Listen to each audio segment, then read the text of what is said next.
The question of suffering is a big one. And it's not if you suffer, but when you suffer.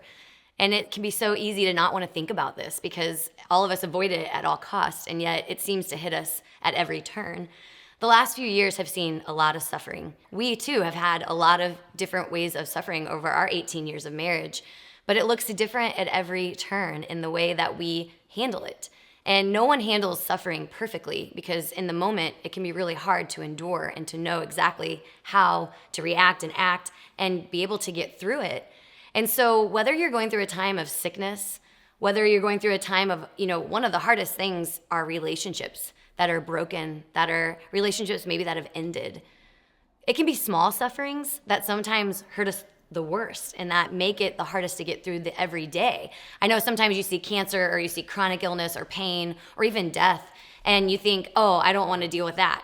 But sometimes suffering can come in those small ways every day where you feel like you just can't get your head above water. Let's be honest, some things, there's going to be some things we're not going to fully understand on this side of heaven. Amen. There's a passage I love in the Catechism. It's at the end of the paragraph 309. It says, there's not a single aspect, basically that every single aspect of the Christian story, every aspect of the Christian story is itself part of the answer to evil and suffering. Yeah, wow. Some things won't be clear on this side of heaven. I think we have to come to grips with what is Christian hope. Christian hope is not a happy, clappy optimism that things will Right. always get better. They Totally. often do. Yeah. But Christian hope fundamentally is a deep conviction that this life ultimately is not my home. It's not my final destination. And two, despite appearances to the contrary, despite what it might feel like, God is at work. I think of the Joseph narrative and all the things that happened to Joseph and all the years that went by and when he would have been just kind of clueless, like, what is happening, Lord? And yet we see God's hand at work in ways that he could never have really perceived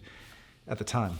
As you know, our family trains Brazilian Jiu-Jitsu, and our coach taught a class at Benedictine College where I teach, to our students. And what's funny is over the years, and he told me, they will say their favorite part of learning Brazilian Jiu-Jitsu was getting choked. And I'm like, what do they mean by that? And he's like, well, they went on to say it put all of their other worries and concerns and stresses in perspective. The test they're worried about, maybe it's the relationship, the date, what have you, like, it wasn't the same thing as like losing your air. Right. And I think so those often, split seconds where you're like, and no matter what it is, big or small, the powerful grip of suffering is that when we're in the thick of it, we can't see beyond it. Yeah. And I think trying to kind of recognize that's part of its power is we can't see beyond it. No matter how big or small it is, it tends to bury us. I just was so dumbstruck that these students said my favorite part was being choked because it put other problems I had in perspective. Well, I remember this one time, I was going through a really hard time, and I remember talking to Andy, and I said, speak truth to my heart. Like, I feel like I'm really struggling with this. And he put his hands on my shoulders, and he said, Sarah, you will never have true peace until you give up the illusion of control. And I was like, oh my gosh, that's beautiful. I was like, what saint said that? And he looked at me and he said, Master Oogway said it to Master Shifu in Kung Fu Panda. And I literally looked at him and I was like, oh my gosh. And we laughed, but we also sat there for a minute and said, how much of our suffering really is because we feel like we want to control everything. And we feel like if I'm in control, nothing bad will ever happen to us.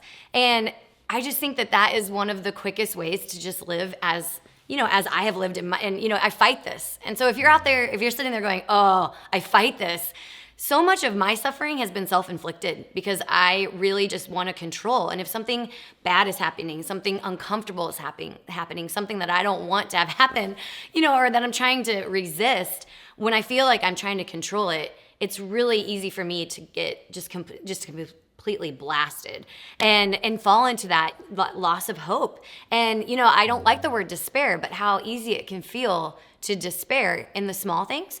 And then all of a sudden the big things come along and you're just a wreck because you haven't been practicing that letting go of control, that seeing, suffering as part of a bigger plan and really leaning into the Lord and not trying to rely that self-reliance. I struggle with that too.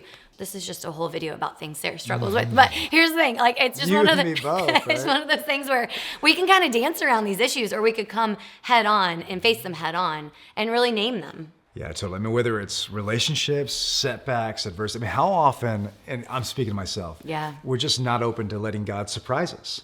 We're not open to maybe things will work out a way that is different than what we had envisioned, and that could still be good. Now, that doesn't make suffering pleasant or delightful by any means at all, but I think we have to, it's like our lives, we're like reading like a paragraph.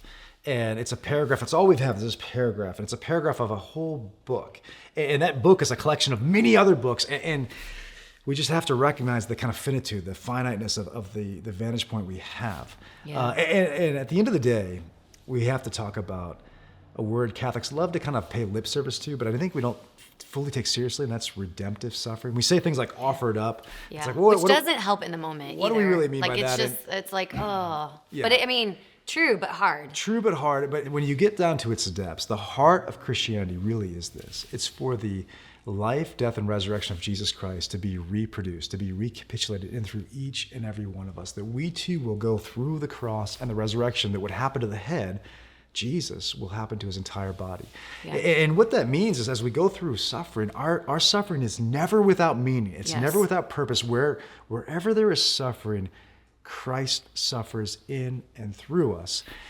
And moreover, in our suffering, when we unite it with Jesus, this is not just like pious speak. This is rock bottom truth. When we unite it with Jesus, we can participate, we can share in the redemption of the world. What graces will be poured out when we, even our small things, there's so much little like annoyances that come our way. My car won't start. And again, I will complain about it when it happens, I promise you. But if we just bear those sufferings well with charity and say, Lord Jesus, I offer this up to you. I'm not in control of my life. I am a creature, and I want to play my part.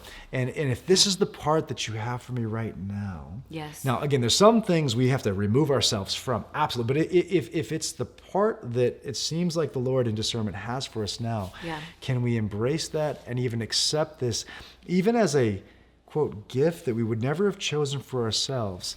But in light of faith, in light of where the Lord seems to have stationed us, this is his call for us here. Can we embrace that gift and offer it back to the Lord as a holy and living sacrifice? Yeah. If there's no meaning, it does not take much to knock me off my horse. But it's amazing what the human spirit can endure, what we can go through when there's meaning and purpose attached to it. Yeah, and I think the number one thing to remember is we were not meant to suffer alone.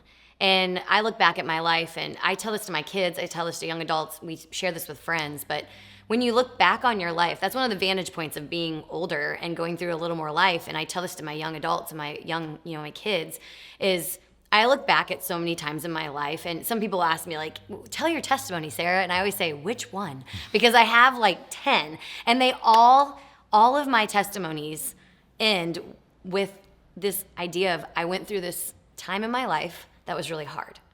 And when you're in it, you cannot see what God is truly doing.